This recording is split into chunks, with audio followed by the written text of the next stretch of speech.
You're listening to The Monetized Mom, the podcast that teaches moms of faith how to monetize their expertise online to create influence, impact, income, and more importantly, financial independence. I'm your host, Fo Alexander. Let's chat. Well, hello, everybody, and welcome to another episode of the podcast. I'm always excited, but I'm super excited about this episode because I get to interview another one of my friends.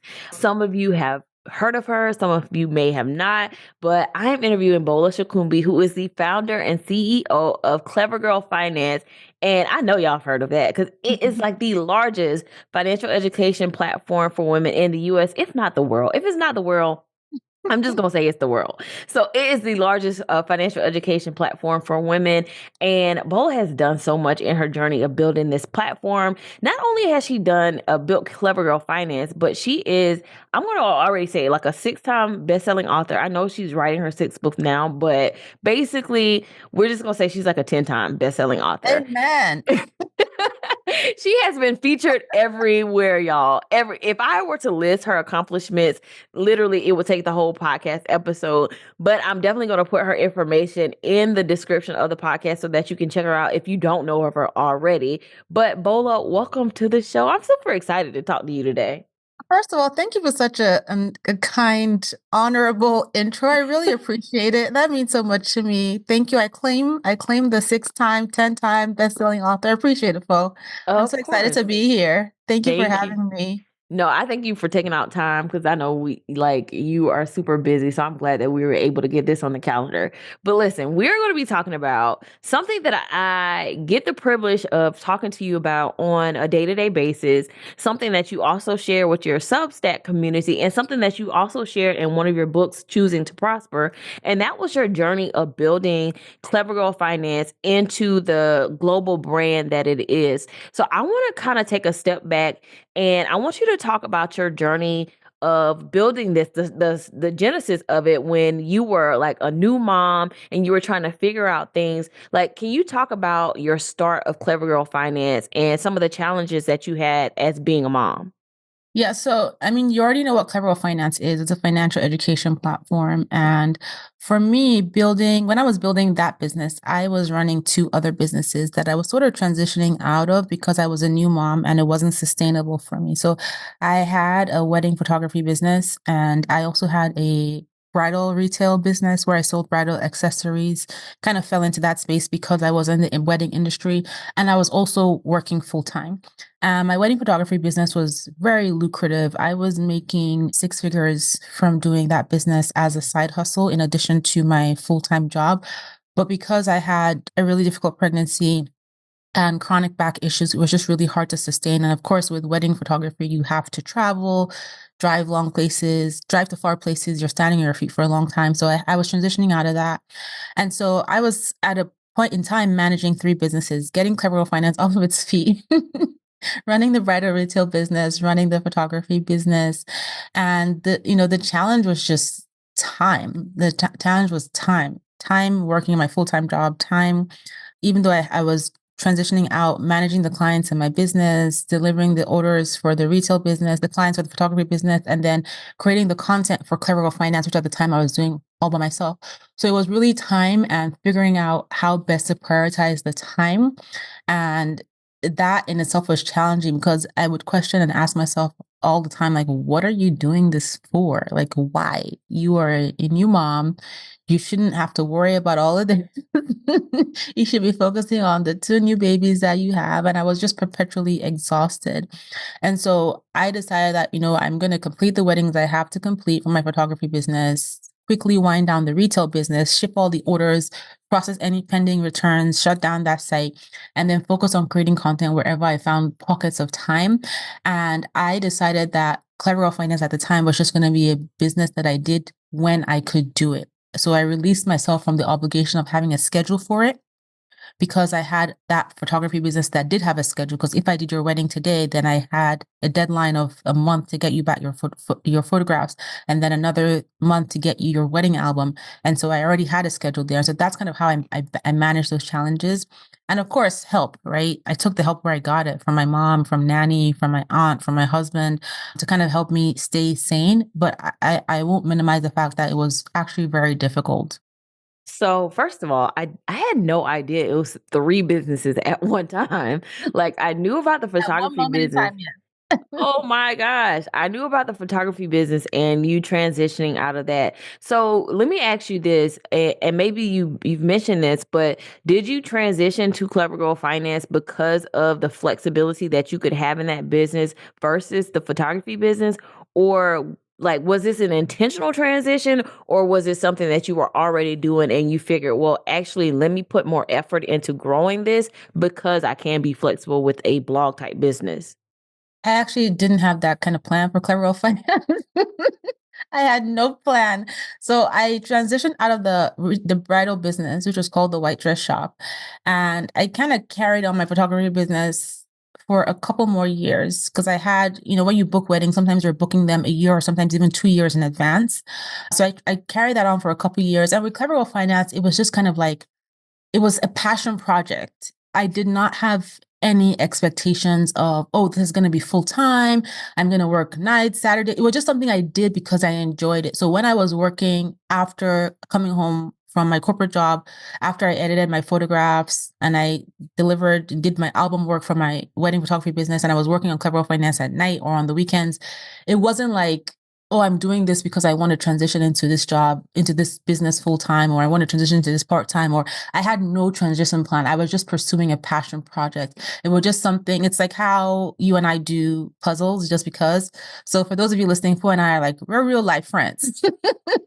And we do Yes. puzzles and things like that. So you know how we just do those puzzles just because we got some Right. spare time. That's kind of how Clever Finance was. I was just doing it just because I had a pocket of time here, a pocket of time here, and it was something I was really passionate about because it was a topic that was meaningful to me: women, money, financial wellness. And so I didn't have that plan, but it eventually became that. When I was like, wait a minute, this could be something, but it wasn't immediate. So I recently did another podcast interview, and the thread between all of this has been this was never my plan. Like, I was just doing something and I didn't have a strategy. So I love how you just took something and it grew out of just being consistent and enjoying it. And I think a lot of times we put pressure on ourselves to start these businesses and have to have the plan fully laid out and know everything that's going to happen, which is completely impossible. But I love your story. And knowing how far Clever Girl Finance has grown, like, it's so crazy to hear that you were like, oh, it was just, something I was doing here or there. So that's really cool to me. So let's talk about, you were managing the 3 businesses. So clearly you had to have some kind of time management skills. So how did you balance all 3? And then what has kind of carried over now to just having one business? How do you manage your time in it? And how did you do it, especially when your kids were much younger? I don't think I balance all three very well. I think there's a lot of things you can do for a short period of time. Like you can sleep very little. So I've never really been a great sleeper. So at that time, I was sleeping very little because my kids were just not sleeping. I had twin babies who were up every hour and a half. I was like, okay, if I'm not going to be sleeping because they're not sleeping and I'm waiting for them, right? Because it's easier, like babies fall asleep so easy. But as an adult, well, for me personally, once my babies went to sleep, it took me a while to fall asleep. And by the time I was starting to fall asleep, they were waking up again. So I'm like, okay, if I'm going to be up all night and I'm doing a night vigil, I need to occupy my time. And so I was exhausted, but that's what I did. I did my businesses in that time because I was waiting for the babies to wake up. That's just what it was. And so it wasn't necessarily time management. It was just operating out of exhaustion because I was awake. And that you can do for a short period of time, but it's not sustainable long term. But I think when you're building a business, especially in the early stages, there's a lot of things that you're going to do for a short period of time that are not going to be sustainable, but they're going to help you get your business to a certain point. And after that, you can build into sustainability. So I got to a point where, of course, it no longer became sustainable because I was tired. You get exhausted. I'm still working full time, by the way. I haven't yet quit my job. And so I was commuting into New York City from New Jersey, and I'm sleeping on the train to work and I'm sleeping on the train back home, missing my train stop so many times, getting to the end of the train line and it's, hey, ma'am, the train has ended. And I'm like, oh my God, my stop was 16 stops ago. Oh man. And having to ride the train all the way back, falling asleep all the way back, almost missing the train all the way back. My mom is calling, Bola, where are you? Oh my goodness. But that's kind of how I caught up on my sleep on the train. That's so bad.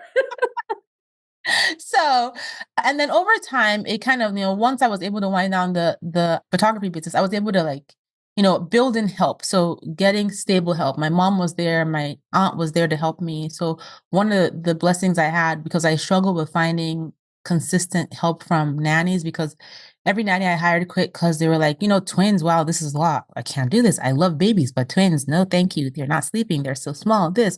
So my mom, who happens to be an infant nurse, was like, I can't be out here taking care of other people's babies in the hospital. And my daughter has these two little tiny babies and I'm not helping her. So my mom came and she moved in with us, and so did my aunt. And they stayed with us for 2 years. And they both would go to their jobs, but they were there as my support system. So when I went to work, my mom would work nights. She would be there with the babies along with my aunt during the day. So that kind of gave me a way to have some balance, to build in time and rest, to work on my business, to catch up on sleep, to do other things, spend time with my husband. And that's kind of how I managed it. There was no particular schedule of, oh, I'm working from 2 to 4, I'm going to sleep from 6 to 8. It was on a day-to-day basis of, okay, this is how we're going to plan this day and try to make it work. And of course, when you have babies, they can throw a wrench into anything. They can take your schedule and it's going to go to hell because they decided that's what it's going to be. They are sick. Somebody's throwing up, somebody doesn't want to take a nap, bedtime is not working out, bath time is not working out. So it was on a day-to-day basis. But and that's just how I approach the business. I'm going to do my best today and leave the rest for tomorrow. I love that because it's not just infants. Like, with my toddlers, like, it's just like, you know what? Mm-hmm. Nothing's happening today, actually. Even Whatever. Even with grown kids, like last night, I went to bed after 2 o'clock because we just talked about it. I got a new puppy.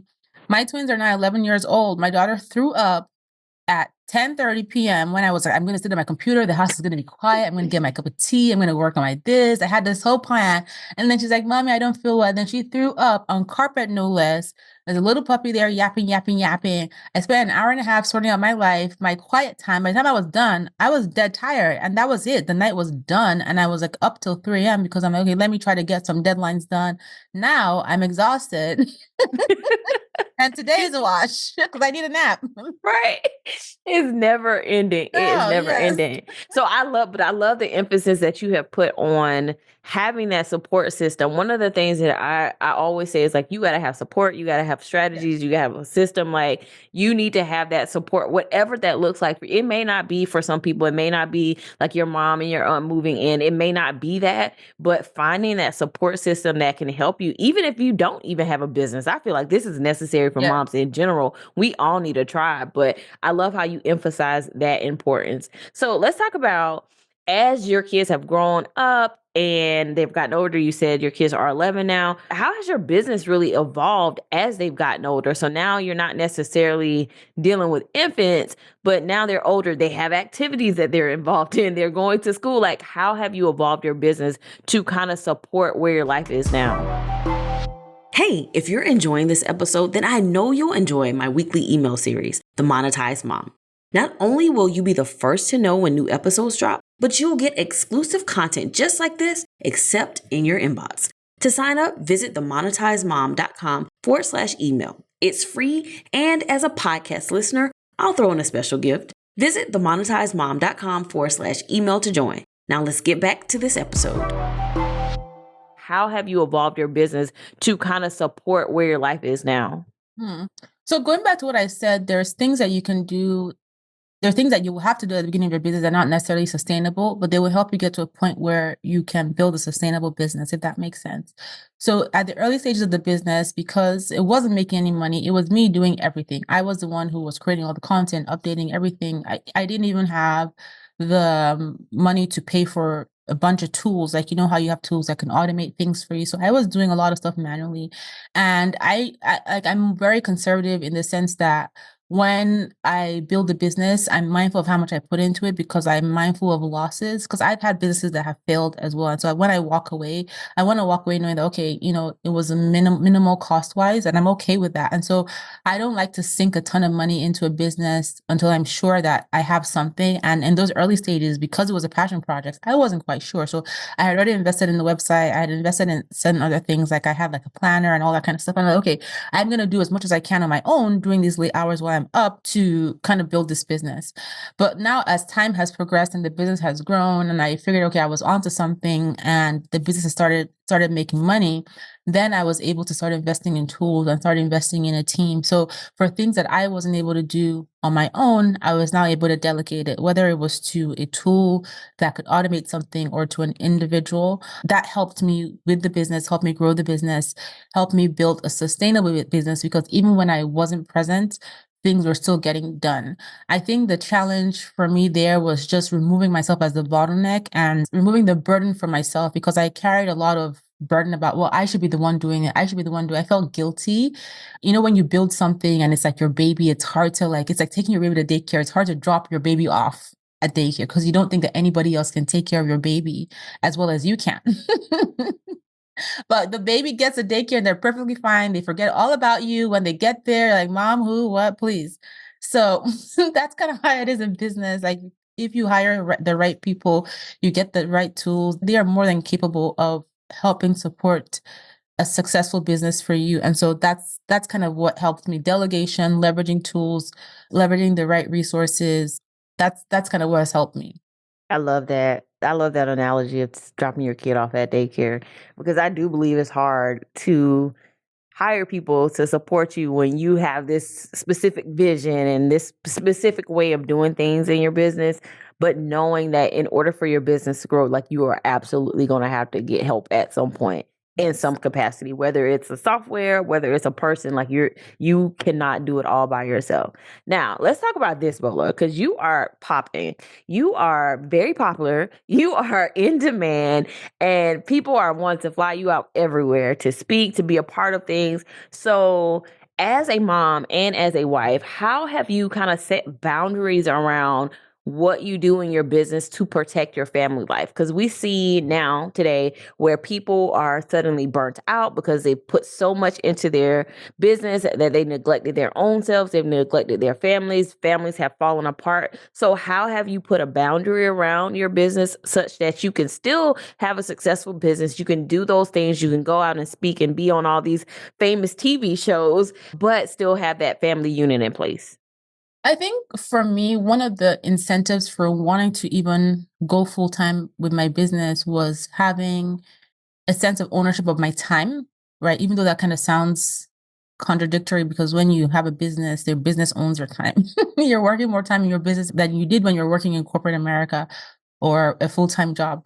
But it was being able to have ownership of my time, which meant that even if I was working more hours, I'm able to take my kids to school. I'm able to go for all of my kids' little events that they had at their daycare or in first grade or second grade or whatever. And so that has always been a priority for me, always to be present with my kids, because those moments, they go by quickly and you miss them. And that was something that bothered me when I was working the first or second year, my kids were, when they were like all those little milestones, like their first steps and all those things. My mom caught all of those moments and she would always send them to me at work. But I'm like, oh, you know what? I want to be here for those. So that was an incentive for me to go full time. Knowing that that was my incentive, I've always carried that with me. So it takes a lot for me to leave my house. It takes a lot for me to get on a plane and inconvenience my entire schedule, my entire household, right? Because for me to leave this house and get on a plane means that someone has taken my kids to school. A babysitter is taking my kids to school, picking them up. My husband has a very demanding career, so he can't take time off work to take the kids to school and take the kids to basketball and take the kids to this because Bola is traveling. So there's a lot of logistics come into play, whether it's with nanny or family members or even my husband, for me to go and travel somewhere. So for me to leave this house to go to your TV show, to your event, to somewhere, it has to be worthwhile for me. And that worthwhile is not necessarily always monetarily. The value of the thing, like impact wise, meaning wise, who is this going to help? You know, how does this How does this push my mission forward? And as a result, I've learned how to say no. Because what I learned very quickly in this business is that a lot of people, unfortunately, want to use you for their own agendas. And that's not because they're bad people, but because everybody has an agenda. Everybody has something they're pushing. Everybody has something that they're doing. And so you have to protect yourself.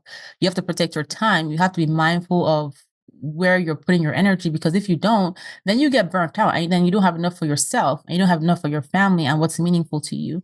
And so I don't want to be in a position where I'm on every podcast, on every TV show, every speaking event, every this, every that, because everything's an opportunity. Everything's going to put my face out there. Everything's going to put my business out there. But then when it comes to what really matters to me, which is being present for my kids and my family, which is why I wanted to do this business full time in the first place, so I could own my time, I'm not able to do that, then what is the point? And I had to learn that, because I used to be that person that was everywhere, and I burnt out, and I really struggled. And when you burn out, and you burn out really badly, it's not something that you can recover from in like one night of rest or 1 week. It's something that can take you months, or sometimes even years to get over. And so I'm very mindful of that now. So I've learned how to say no. For me to, like I said, for me to leave my house, for me to turn on my camera for you, it has to be worthwhile. That's why I'm so grateful that you're here, of course, obviously, right? So I love how you are putting boundaries because, I mean, many of us, especially as you're growing your business, can see every opportunity as an opportunity that you need to take. But I love the idea that not everything is worth you leaving your family. Not everything's worth the time. Not everything is aligned. And I truly believe that, like, every opportunity that's meant for you is going to happen. And so don't have this like scarcity mindset, like, oh, this won't ever happen again, or this opportunity. Some Exactly. opportunities won't come again, but there are other opportunities that are meant for you. Now, I Yeah. want to talk about your book, Choosing to Prosper, because first of all, I love it and I love the cover. Thank you. But the stories that you told in there were just I literally said I need to read this book again because it's so inspiring of your journey, not only your journey of through your life and your childhood, but your journey of building Clever Girl Finance and some of the challenges that you had, especially as a woman of color, a mom. Like there were some difficulties that you even had there. So what advice would you give other moms, other women who are growing their businesses now? What would you kind of tell them from your own personal story? So advice I would give other moms is to pace yourself, take your time. Don't feel like, going back to what you said, don't feel like you're missing out on an opportunity because you can't do it. The opportunities that are for you will be for you. I think that, it's important to prioritize your kids. Those moments you don't get them back, the small moments, and kids grow really quickly. My kids, they just turned 11, and I'm like, wow, I cannot believe that these people who were little babies just turned 11. So I'm like, wow, time has really gone by. Like time flies. And so pace yourself and pick what's most important to you, and be okay saying no, but keep your intention where it truly matters, right? And whatever your intention is and where it truly matters is something that's personal to you.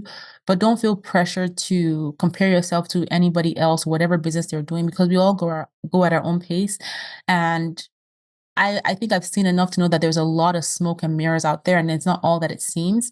But people sometimes will put pressure on themselves because of what they think they see, which is actually not true, if that makes sense. So just pace yourself, and it's okay to go at your own pace. If you have young kids, or you have kids that have busy schedules and you're only able to work an hour a day, 30 minutes a day, then just do that on your business, right? You have a bit demanding job. I remember when I was working full time and I was trying to work on my business at the same time. During my lunch break, I would go sit in my car with my personal laptop and do like random things for Clever Girl Finance. That's what I would do. Or when my kids had gone to bed late at night, I would be up a couple hours.